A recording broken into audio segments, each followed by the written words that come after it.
Olá, boa noite. Está no ar o programa Pingo nos Is deste final de semana e vamos falar sobre um assunto que com certeza você vai gostar. Futebol. O futebol como o esporte, o futebol como meio e o futebol também por trás, pelos bastidores do futebol mundial e claro aqui da nossa região também. Eu conto com a presença nessa noite do professor Júlio Couto, ele que é professor de Educação Física e tem um trabalho aí bem grande na área do futebol. E também com o professor Carlos Golemiewski, ele que é professor do curso de jornalismo, também do mestrado de gestão pública, para falar sobre essa questão do envolvimento também das massas, né? E eu converso com o professor Júlio. Boa noite, professor Júlio, tudo bem? Boa noite aos telespectadores do programa Pingo nos Is.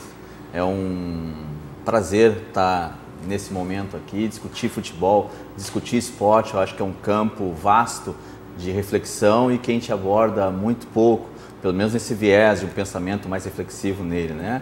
Então, conversar com o futebol, conversar sobre o esporte, eu acho que é um momento bem interessante, principalmente no ano em que nós estamos aí às vésperas da Copa do Mundo de 2018. Professor Júlio, o Brasil é o país do futebol ou é uma ilusão? Então, nós nos acostumamos, né, já de tempos, aí desde que eu me conheço também por jovem, escutar sempre que o Brasil é o país do futebol, né? Isso primeiro, de uma certa maneira, é um apelo cultural, até porque nós somos um país com 5 Copas do Mundo, vitorioso, né, em 5 Copas do Mundo, que se tem como cultura que uma criança, o menino masculino, né, o sexo masculino, do gênero masculino, ganha uma bola quando nasce. Então isso vai levando a essa ideia de que o Brasil é o país do futebol. Mas eu posso dizer que existem outros países que também têm o futebol como um esporte muito importante, que vivem bem dele e que essa ideia de jogar futebol no Brasil, na rua, que nós somos de futebol porque jogamos futebol na rua e tal.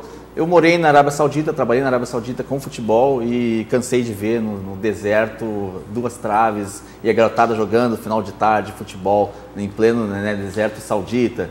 Eu acho que isso é uma construção cultural. Agora, para responder direto à pergunta, se nós pensarmos nessa questão cultural no país, que respira bastante futebol, a gente pode dizer que tem um certo sentido a pergunta. Agora, se nós também olharmos para um lado administrativo, de gestão, aí nós estamos em débito quanto ao ser o país do futebol.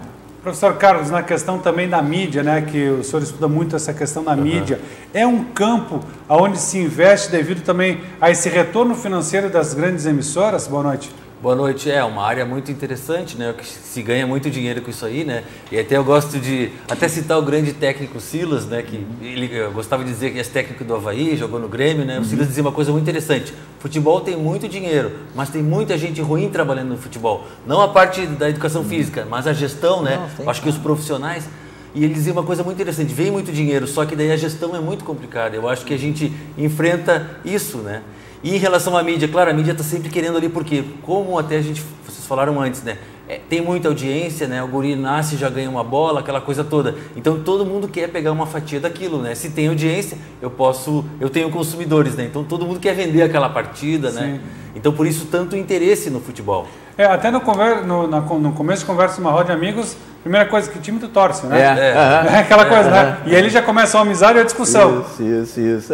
Eu particularmente eu brinco, porque eu, como trabalhei bastante tempo no futebol, não tenho um clube de coração, de camiseta. Eu torço por aqueles que eu trabalhei, torço atualmente por onde estão meus amigos trabalhando, e o pessoal me brinca comigo: qual é o teu time? Eu disse: não tem time, eu torço. Não acredito que você não tem. Em cima do muro. Tá em cima do muro, não quer dizer qual é, né? Mas eu acho que é isso mesmo, a gente sempre tem. E é interessante isso, que eu acho que vocês vivem um pouco do que a imprensa vive, né? De tanto você viver o dia a dia, você acaba torcendo para aquele time.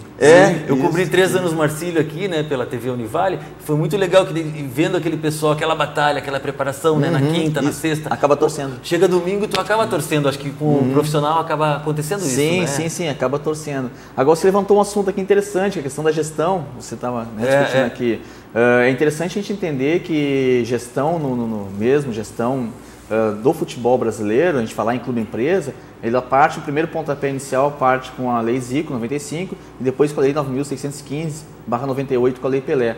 Então a década de 90 passa a ser um primeiro cenário em que a gente vai tratar realmente da questão de clube-empresa, de nova gestão no futebol. A década de 80 foi um fracasso no futebol brasileiro, né? Um fracasso porque era um fracasso de público, era um balcão de negócio, os políticos que hoje ainda estão no Brasil atuando em política eram os presidentes de clubes e barganhavam. Tinha tudo esse envolvimento isso. muito grande entre esporte e política, né? Exatamente isso, era uma coisa, ainda é uma coisa muito entrelaçada, mas a partir da década de 90 começou a se pensar no novo cenário de gestão, né? E a lei Pelé veio, então, basicamente, 2 cenários interessantes do futebol, ela toca. A lei do passe, que até então é um problema grave, né, para os clubes e para os jogadores, né, que ficavam presos, atrelados ao clube, né, e se o clube não quisesse vender e emprestar, o jogador morria no clube ali, né. E a questão exatamente da obrigatoriedade, né, deu 10 anos para isso, né, para os clubes se transformarem em clube-empresa. E aí, é claro, daí é que sai todos os processos depois, de estatuto torcedor, vem acompanhar isso, o Profut, essas coisas todas que vêm acompanhar. Mas gestão do futebol a gente começa a falar na década de 90 no Brasil. Né? E interessante, importante essas alterações, essas leis, pela obrigatoriedade. Até então se tinha uma conversa, mas não era obrigado. A partir dessa obrigatoriedade, os clubes têm que se adequar. Mas como é que o senhor analisa hoje no futebol brasileiro? Temos aí um campeonato brasileiro da Série A, B e C, e D em andamento. Terminamos o regional, agora aqui cada estado terminou o seu, começa a segunda divisão dos regionais.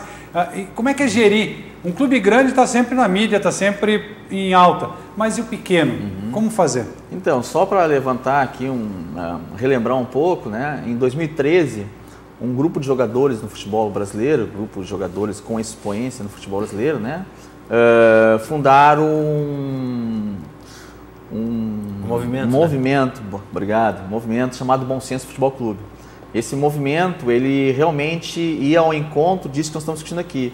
Os clubes com calendário, os clubes menores com um calendário totalmente enxuto, né? Sem campos de trabalho para os jogadores, né? Os clubes com uma dívida enorme com a União, os clubes com uma dívida enorme de fundos de garantia e dívidas trabalhistas com os jogadores. Então, a proposta do Bom Senso é exatamente tentar, né, fazer uma pressão, vamos dizer assim, né, junto aos órgãos responsáveis, CBF e por aí vai, que pudesse reorganizar tudo isso. Então, se vocês estão lembrados, fizeram vários movimentos dentro de campo, saía o jogo, sentavam no chão, tocava a bola entre si, sem avançar durante 1 minuto. Fizeram várias manifestações exatamente trabalhando sobre essa questão de que é necessário a gente repensar os calendários. Você me coloca uma situação interessante. Então, vamos lá, a gente acabou os regionais. A partir do término dos regionais, nós temos aí basicamente 70% dos clubes no Brasil inteiro sem possibilidade de calendário, ou seja, estão fechando as suas portas, né?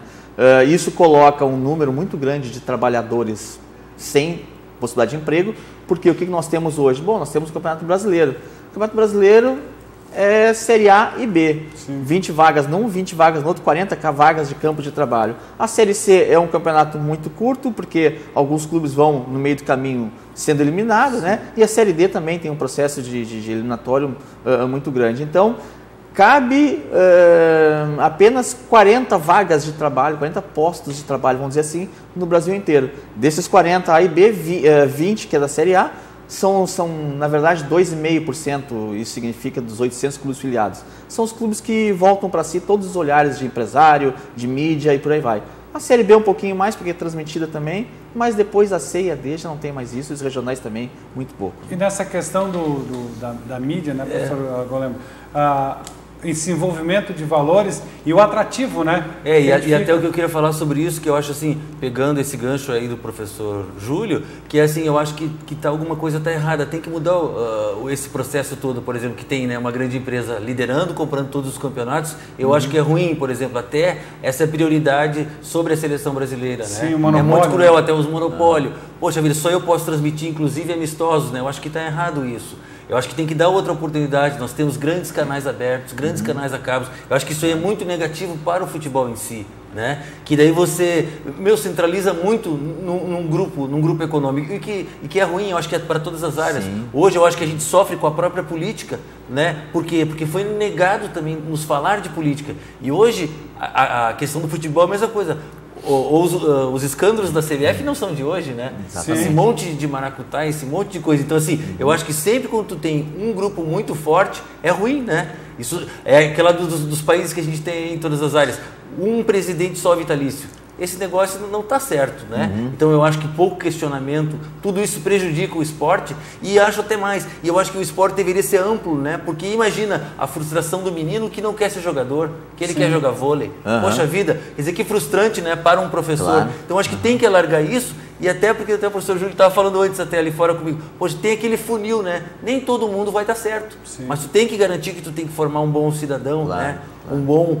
Porque a gente sabe que é difícil, né? Então, ele vai cair numa peneira, ele vai... Pô, mas ele tem que estar estudando, né? Então, poxa vida, por que não ser uma coisa mais abrangente isso, até né? porque a vida do atleta profissional também é muito curta, né? É muito curta. E aí, não tendo uma profissão... Hoje ainda temos aí alguns jogadores com 38 anos, 37 jogando, mas é a exceção da exceção. Que se cuida demais, né? Agora a expectativa média de trabalho no jogador de futebol é 10, 12 anos, né? E hoje, então, trazendo a idade com 17 anos já pode ser profissional, 18, então vai jogar aí mais uns 12, 13 anos e realmente é uma expectativa muito curta. O problema passa a ser o que vai fazer depois, né? O que será depois. Porque se nós estamos com esses dados que a gente já levantou aqui, de que 82%, 83% pode ter mudado em 2016, que eu não tenho acesso a eles, aliás, 2017. Nós temos então um percentual de jogadores que ganham até R$1.000 e depois aí de 1.000 a 5.000, 13%, complementando quase 100% e sobrando muito pouco para um salário milionário.